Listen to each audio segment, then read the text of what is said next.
ஜீவசமாதி அப்படின்னா என்னன்னு நிறைய பேருக்கு தெரியல. ஜீவசமாதி அப்படின்ன யாரா ஒருத்தர் ஒரு சாமியார் இருப்பாங்க, ஒரு கோயிலை கட்டியிருப்பாங்க. அந்த கோயிலை கட்டிட்டு அந்த சாமியார் வந்து அந்த கோவிலுக்கு டெய்லி பூஜை பண்ணுவார்.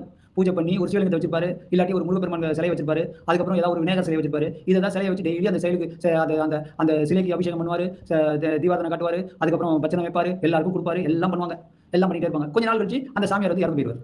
இறந்து போனோடனே அவர் என்ன பண்ணுவாங்க, அந்த கோயிலுக்கு பக்கத்திலேயே கொண்டு போய் அவரை புதைச்சிட்டு மேலே ஒரு சமாதி மாதிரி கட்டிடுவாங்க. கட்டிட்டோன்னே இது ஜீவசமாதி அப்படின்னு எல்லாரும் சொல்லுவாங்க. அது கிடையாது ஜீவசமாதி.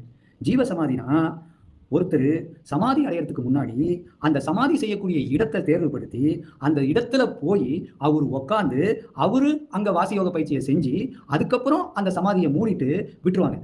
இதுதான் ஜீவசமாதி.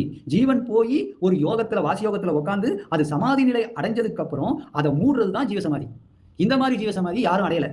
இது எல்லாருமே வந்து சித்தர் மகான்கள்லாம் அடைஞ்சிருக்காங்க. அதனாலதான் அந்த சித்தர் மகான்கள் எல்லாம் பண்ணக்கூடிய இடத்துல அது நடந்துருக்கு. ஆனா இப்ப எல்லாருமே கோயில கட்டுறாங்க, அது பக்கத்துல செத்து போயிடுறாங்க, அது பக்கத்துல அவங்களே உட்காந்துக்கிறாங்க. உடலை விட்டு உயிர் போனதுக்கு அப்புறம் அது சமாதி நிலையில போய் உட்காந்தா அது ஜீவசமாதி கிடையாது, அது சுடுகாடு. நம்ம வீட்டுல ஒருத்தர் இறந்து போயிட்டா நம்ம தூக்கி போய் சுடுகாடு வைக்க மாட்டோம். அதுதான் அந்த இடம், அது சுடுகாடு, அது சமாதி கிடையாது. சமாதி அப்படின்னா ஒருத்தர் ஜீவனோட போய் அந்த இடத்துல உட்காந்து அவர் பாட்டுக்கு பயிற்சியை பண்ணிக்கிட்டே இருக்கணும், வாசியோக பயிற்சியை. அப்போ அவர் தியானத்துல இருப்பாரு. அப்போ அந்த இடத்த ஃபுல்லா மூடிட்டு அவங்க பாட்டுக்கு வந்துருவாங்க. அதுதான் ஜீவசமாதி. நல்லா தெரிஞ்சுக்கோங்க. இதுதான் உண்மையான ஜீவசமாதி. இது எதுவும் ஜீவசமாதி கிடையாது.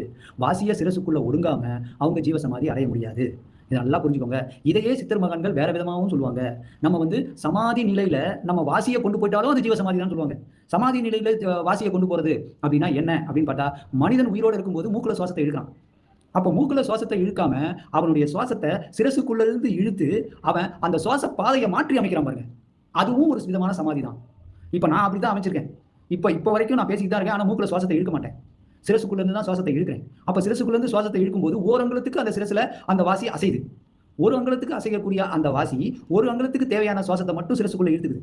அந்த ஒரு அங்குலத்துல இழுத்துக்கிற அந்த சுவாசத்தை வச்சுதான் என்னுடைய லங்ஸ் வேலை செய்யுது, என்னுடைய ஹார்ட் வேலை செய்யுது, என்னுடைய கிட்னி வேலை செய்யுது, என்னுடைய உடல் உறுப்புகள் எல்லாமே வேலை செய்யுது. அப்போ ஓர் அங்குலத்துக்கு அசைவில் இருக்கக்கூடிய அந்த வாசி சிரசுக்குள்ள ஒடுங்கினாலுமே மேல்நிலை அடைஞ்சிருச்சுன்னா அதையும் ஜீவசமாதி தான் சித்தர் மகான்கள் சொல்லியிருக்காங்க அந்த காலத்துல. இதுதான் உண்மையான விஷயம். உடல் சமாதி அடையல, ஆனா வாசி சமாதி அடைஞ்சிருச்சு. உடல் சமாதி அடையல எனக்கு, ஆனா என்னோட உயிரான அந்த ஜீவன் சிரசுக்குள்ள சமாதி அடைஞ்சிருச்சு அப்படின்னு சொல்றாங்க வாசியோக பயிற்சியில. வாசியோக பயிற்சியில இப்படி ஒரு நிலை இருக்கு. இதுதான் உண்மையான விஷயம்.